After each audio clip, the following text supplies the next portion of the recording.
All right, so now we're a little bit more like you, Lo. London. London and Chase, right? That's your sister's name? Yeah. Yeah, London and Chase. we just wanted to be like you. Shout out to our people. Cookie Monster. Cookie Monster. I'm a unicorn. Nay. Did the unicorn say nay? Or are they too majestic for that? No, they're way too majestic for that. They say. Anyway, we got a pretty exciting episode to recap some here. things happened. So let's get started. So we're in the rainforest, and okay, so first of all, I opened the clue, and I'm like, Dar Es Salaam, Tanzania? And I was like, why are we so excited about that? Like, I didn't know where that was. I know where Tanzania is, but not, I don't know, I think I just... It was like Africa, we were like Africa. Yeah, that's what it was. I was just like, whoa, it sounds so exotic. That's where the Lion King takes place, so that's why I was excited. Is it Tanzania? I don't know, it's just Africa. They speak Swahili. So. They do, and they say Hakuna Matata, legit, and which means no worries, like actually. For the rest of your days. The best day of my life when I found that out. Also, you had to wear, like, Africa's obviously like a warm country, but it's also Africa, Tanzania, but it's also a Muslim country, and so it was what's the holiday? I don't remember what the holiday was. Ooh, I don't know. Ramadan? Maybe. Anyway, so our clue told us because of the, that we actually weren't allowed to eat during the day while we were in Tanzania, just because it would be disrespectful to their culture, and we also couldn't wear like shorts and short sleeve shirts. So that's why we were wearing long pants and stuff like that. So you saw that me, Becca, Matt, and Redmond were working together. We found that we had to go to this ferry terminal, and so we went to this other ferry terminal that wasn't a ferry terminal, but that we thought was it, and then we finally book our way a few more blocks to the actual one, and by the time we get there, the other 7 teams are already there. The thing was, they were there in the wrong line, because there was this empty ticket counter with a race flag that was meant for us, right? So Becca was actually the one who noticed it, so she's like, Floyd, and I was like, what? And she's like, ticket. I was like, oh. And then so we hopped the rail, and because Matt and Redmond were working closely with us, they also hopped the rail to go to this marked ticket counter. Now everyone was still legitimately not happy with that. They were still like, we got here in this order, even if we were in the wrong line, we should still go in that ticket counter. And it was funny because all of the complaints were directed at Matt and Redmond, but not us. We didn't get any flag. Team Fun just slips under the radar once again. We're just like, all right, bye. It was weird. Like if you watch that scene, you don't see us at all in it. Yeah. That's because we already left. It looked like this. And once we were released from customs, we got in a taxi and went to the U-turn. And the taxi drivers there are just wild. Yeah. We're honking is a sign of I'm passing you. Yeah. This is where I am. It's normal. It's not disrespectful. Yeah. No, it's just beep beep beep beep. And we were just zooming through the streets. I think we had Abdul all day. Yeah, Abdul. Abdul was our man. Abdul. Talk about him a little bit later more. Yeah. We were actually at one point going so fast that our camera guys asked us to slow down because they were fearful of their lives. Because you might remember that one episode. It was an early season where their Jeep, they were in the desert and their Jeep flipped over and their camera guy passed out. Yeah, it was insane.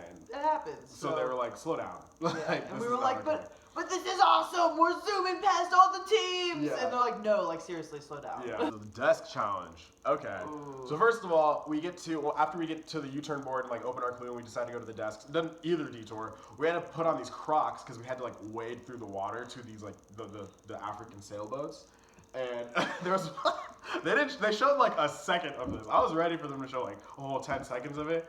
As we were running to our boat, my foot got caught in a hole in the water and my Croc came off. So I fell and I'm like, back away! I gotta find my shoe! Splashing around trying to find my shoe. And they didn't show it, but it was fine. We had no model to go off of, and so we just had all these parts to a desk. And the hard part with that challenge wasn't necessarily building the desk. It was what took us so long in the end was making everything tight enough. Because every time that guy would come over and start hitting our desk, there'd be dowels flying out and boards falling off. Whack it. Yeah. Pretty hard. And it was oh no! I built it. That was what took obviously took us a second to start building it, but once we built it, it was fine. It was more just making it tight enough that took us several tries. Yeah. Also, what you might forget is we had to build 2 desks during that challenge. I feel people forget that we had to build 2 of those. So. Luckily, we only had to carry one to school, right? Or did we? No, we had to carry both. We had to make 2 trips. Yeah. Yeah, we had to do it. Yeah. We did. Yeah. Carried 2 desks with school supplies to the school. Yeah. Then, they were heavy desks. Yeah, they weren't light, but we did it. And then when we were in the school, we were learning, the Swahili words. Yeah. And then Floyd was having trouble rolling his R's. Yeah, I don't remember what the word was, but there was something, and I was just like, I don't remember. And I was like, I knew we were kind of, falling behind at this point, so I was like, roll your R's, roll your R's, Floyd, It took come like on. 30 seconds. It was still like 30 seconds of like. Yeah, which isn't that long. Yeah. But the school children were beautiful and that was definitely really the most cool like experience. impactful moment so far. Yeah. On the race, which was cool. So, yeah. Also with that challenge, we didn't have like actual tools. Like you'll notice we only had like wooden pegs and like a plank of wood as a hammer. I feel like it took till like desk 2 to realize that this plank of wood was there for a hammer, and it wasn't part of the because desk. we were using a rock at first. We were using rocks. Yeah. We were using all these different things, and we were like, "Oh, this piece of wood isn't part of the desk." hammer. Yeah. Yeah. Took us a while. I'm usually pretty good at building things. I don't know why this was like. I mean, like it was a stressful challenge. Yeah. Like everyone was so high strung this entire leg. Yeah. And like, cause I remember being like, that was the moment where I was like, this is real. We're on the Amazing Race. Yeah. So our clue says to get in your taxi to go to the market. For some reason, I don't know if it was we or just me. But there were 4 of us. There was Scott and Brooke. It was Scott and yeah. Brooke. So we thought that what we had to do is that our taxi was going to be back at the original like U-turn market area. So we thought we like ran all. It was a long run too. It was not a short run. Yeah. So we ran all the way back to the beach, and like I was like little kids following yeah. us. Oh yeah, they were following yeah. us. And then like I'm like running on the beach, and I'm like, oh my gosh, I don't remember what our captain of our boat looked like. Like, what if we take the wrong boat? And then Becca was like, no, Floyd, like this is wrong. We should go back. Like as soon as we got to the beach, it's like no one's there. Yeah. Like there's no flags. Like this really can't be right. Floyd still is running down the beach, because I'm trying convinced. to make it work. Yeah. And then we're like, so then we turned back, run all the way back to the village with the desks, and there was like this lot. Our taxi driver Abdul was just waiting there very patiently for us. It's like probably there's a hair on me. Sorry. I don't remember who, but there was one camera guy from one team who actually broke his ankle or twisted his ankle on the beach, and he was out for the rest of the race. It was crazy. It's real life out there. Yeah, this is real. That was another reason why this leg was so real. I was like, oh my gosh, it's crazy. So we realized like the Amazing Race doesn't really explain everything like they used to. You kind of just like assume. It's like, if you read Harry Potter 6, you don't need to explain what Quidditch is anymore. Like you figure that everyone knows. So we're gonna explain leg money. Yeah. So what happens is at the beginning of every leg, you get a certain amount of money for your needs of the leg, whether that's paying your taxi drivers, eating food, which we didn't do a lot of during the airport. We tried to save a lot of our money because we just didn't want to eat a lot during the airport. You just basically have leg money for basic living and transportation expenses for whatever the race throws at you. Okay, I'll talk about the roadblocks. So we were talking about it, and like Becca was like, I don't like market bartering roadblocks at all. And it was Floyd's turn. Yeah, it was my turn anyway. And so like it was stressful though. And part of the roadblock that they didn't show is like in the clue and in the instructions it told you to like barter and like bargain with the people at the marketplace to try to drive the prices down. And that was part of it. So I get my basket, I go in, and then like London and Brooke are like, let's all work together. And I was like, okay. There was a part where I was like a little hesitant about doing that. Not necessarily because I dislike London and Brooke. They're awesome. They're probably watching this. I love you. It was more like I just like for a second I was like, maybe I could do this faster if I was like on my own. You know what I mean? But eventually, like about 5 to 10 minutes in toward the roadblock, we developed a system that we just like kind of rolled with. And basically, it was similar to what you saw with the bank. We had different groups of people getting a lot of the items for us, which was really helpful and really nice. But we still had to go around the market, like to like 5 or 6 or 7 different locations. I remember there was this one point where they brought the chicken, and it was a live chicken. Like they were like about to give us all 3 live chickens, and I remember I was like, "Is this halal?" And they were like, "What?" And I was like, "Is this halal?" And they were like, "Oh, you want a halal?" And I was like, "Yeah." So that was a good moment where I was like, Floyd brought it together for the team, for the trip team, Team Lolo, Team Drama, Team Fun. That's what it is. Meanwhile, we're all just waiting out there, like they're lost in the market. We don't see anyone, so we're just like market. hanging out there, like where the heck are our people? And realize like we need our taxi like here at the moment when Floyd finishes his roadblock. And there was a guy sitting like where we were all waiting, And because Zanzibar is such a small island, like everyone kind of knows everyone. Yeah, And that's so this awesome. guy knew all the taxi drivers, Yep. and I said, "Do you know Abdul? Can you call Abdul and bring him back here?" And so he did that, and that's why when you saw at the end of the challenge, I was so excited. Abdul is here. Yeah. He's our man. Yeah, and we became friends with him because we're friendly, fun people, and Yeah. we were with him all day, and so Yeah. he gave us his business card. Yeah. Is it time to talk about? Yep. Yep. Okay, so first of all, everything I'm about to say is gonna sound like an excuse. Like, still judge me. Like, don't raise your opinion of me after I talk about this. I'm just explaining what happened, but it's not an excuse. So we get back in the taxi. And I remember I was very frantic, right? I think part of it was I was really nervous to do my first roadblock. So I was like, and then also the whole day was just so stressful. So I was really frantic. And Becca after the leg was like, you're just we're not yourself. You're just so jittery. So that could have contributed to the issue. Also, the system Becca and I had set up during all the race was that she would be the one holding the money, and she would just have that in her fanny pack, while I'd have all the clues. That's kind of what we had. So during the roadblock, obviously she gave me the money because we had to use our own money for the roadblock, which is insane. And then, so during that, I was when we get back in the taxi on our way to the pit stop, I was giving her all the money for my fanny pack. Which in hindsight was completely unnecessary. Yeah, and that's when the issue happened. Also, for some of you who are previous racers will know this, and for those of you who aren't, let me tell you, the show's producers don't want things like missing passports to happen. You might think oh, they're obviously going to set it up, especially with this crazy roadblock to make it happen. No, they set you up for success. So there's your fanny pack, and then inside the fanny pack, there's this separate little pocket, pouch that you can put your important, never lose those items like your passport. So you're like, Floyd, why wasn't your passport in that pouch? Well, the reason it wasn't in the pouch was because in that pouch we decided to hide the express pass.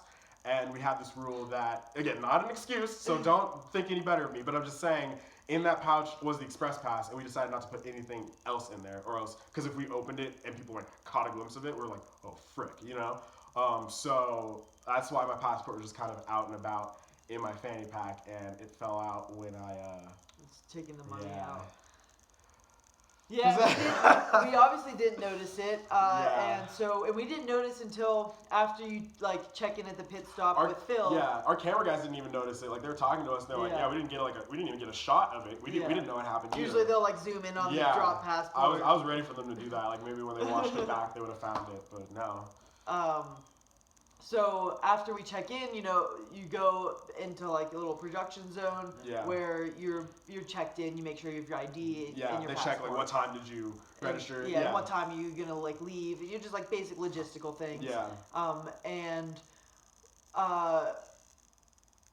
And so Floyd's looking for his passport, and he's like, I can't find my passport. I was like, what are you talking about? You can't find your passport. This is the worst. And basically they were like, Phil needs to see you on the mat. And that's the moment where I was like, oh my god. So we get to the mat, and back to the mat, Phil's like, go find the passport. And we're like, but I noticed that in moments of intense stress, I just get focused. I remember in that moment I wasn't necessarily, I don't know, you would know better than me because you're looking at me.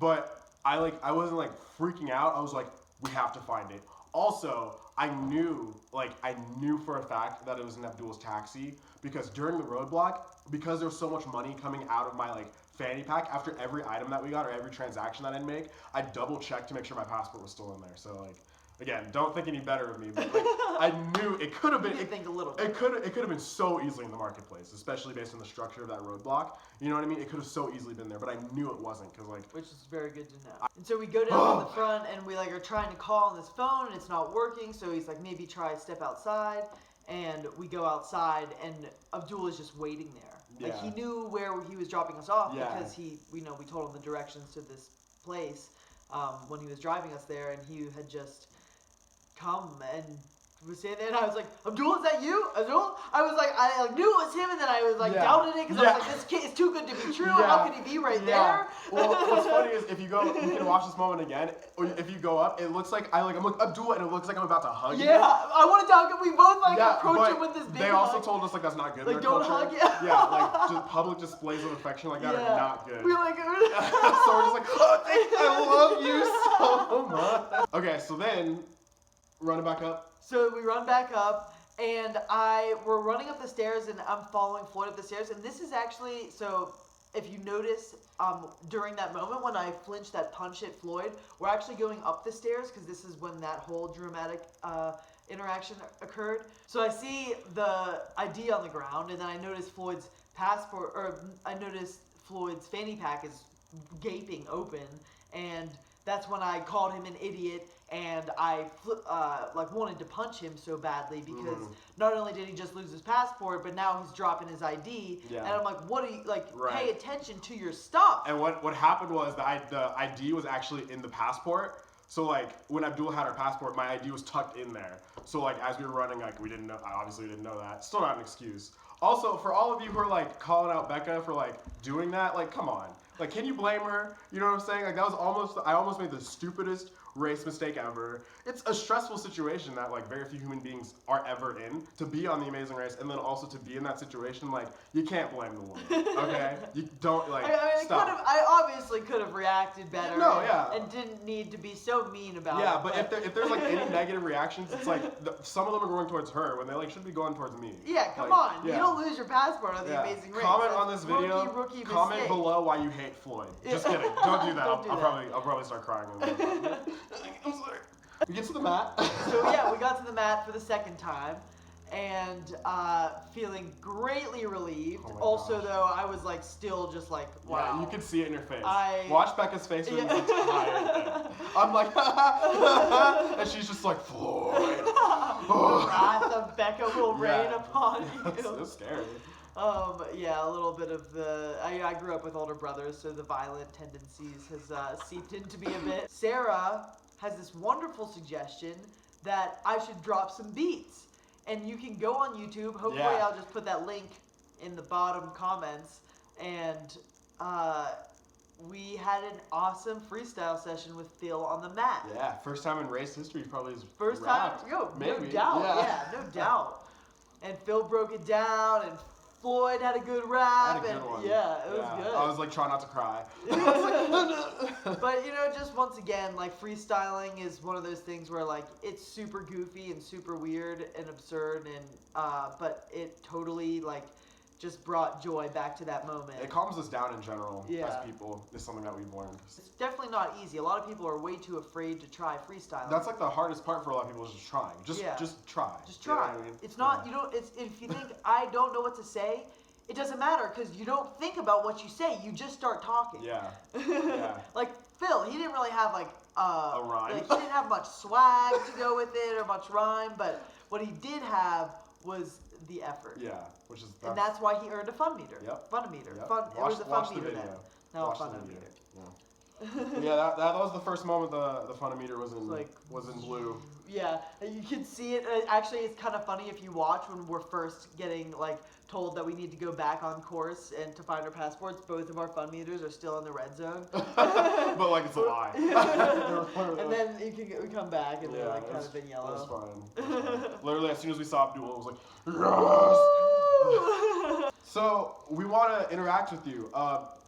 Our fans. Yeah, leave comments, ask us questions. We have 3 questions we got asked in the last video that we just like kind of want to go through right now. So let's start with Francis Fellows asks, "Are you 2 roommates in Boulder now?" We're not roommates. No, we hang. We live, but we're at my house right now. Yeah, so we're not roommates, but we do hang. Sean Chang asks, "What is your favorite The Amazing Race season besides your own, of course?" What do you think? Mine would probably be season 5. I think it's season 15. That was the first season. I'm not gonna say who won because some people get mad and like spoiler. I think that was the first season Flight Time and Big Easy were on. It was also the season where they had an elimination right at the start line with that license plate challenge. I don't know. That was just a really cool season. And also when I started making my own Amazing Race for my high school, that was one season like I watched immediately to like not model it after, but just like start brainstorming ideas. I just thought it was a good season. And Globetrotters are like probably my favorite racers who have ever raced. Like Shout out Flight Time Big Easy. Yeah, if you want to hang out with us. Yeah, we're ready. We want to have some fun with y'all. Yeah, please let's do it. Please. Okay.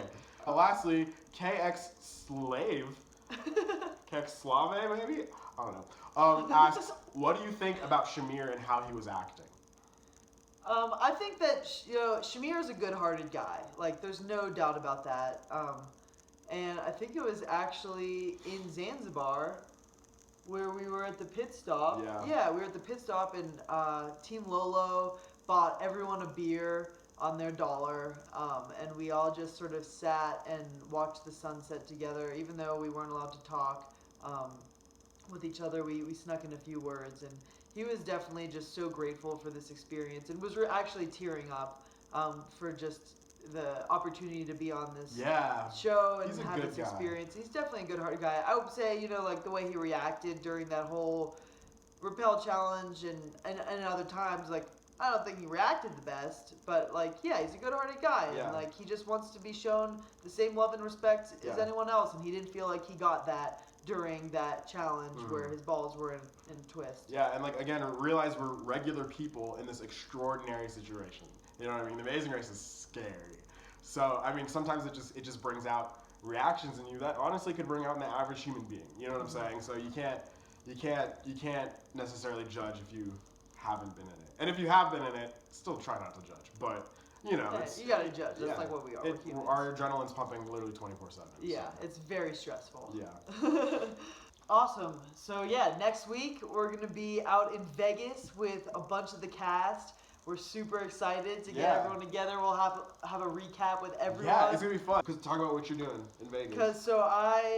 I'm going out to Vegas to do a rock climb that has been a goal of mine for a number of years now. And it's been something that I've just sort of had as a floating goal and never really made plans for. But I met an awesome lady who I'm going to do this climb with. And so we set a date, and this is the time. Yep. And so I was like, well, I'm going to Vegas. Might as well watch an episode there. Might as well get the crew out there. So I'm going to go climb the Rainbow Wall on Wednesday, and then on Thursday we'll meet up with everyone. 2-hour episode. It starts an hour earlier than normal. Okay, it's a 2-hour episode, so it starts 1 hour earlier. So don't miss it, because you'll miss leg 4 if you don't want to miss it. You just don't want to miss anything. Awesome. It's going to be so good. Thanks, Lola, for inspiring us in our onesies. We'll see if we do this again next week. It's kind of getting a little sweaty. And I say Lolo, but what I really mean is London and Loco. Well, London and Chase. Loche.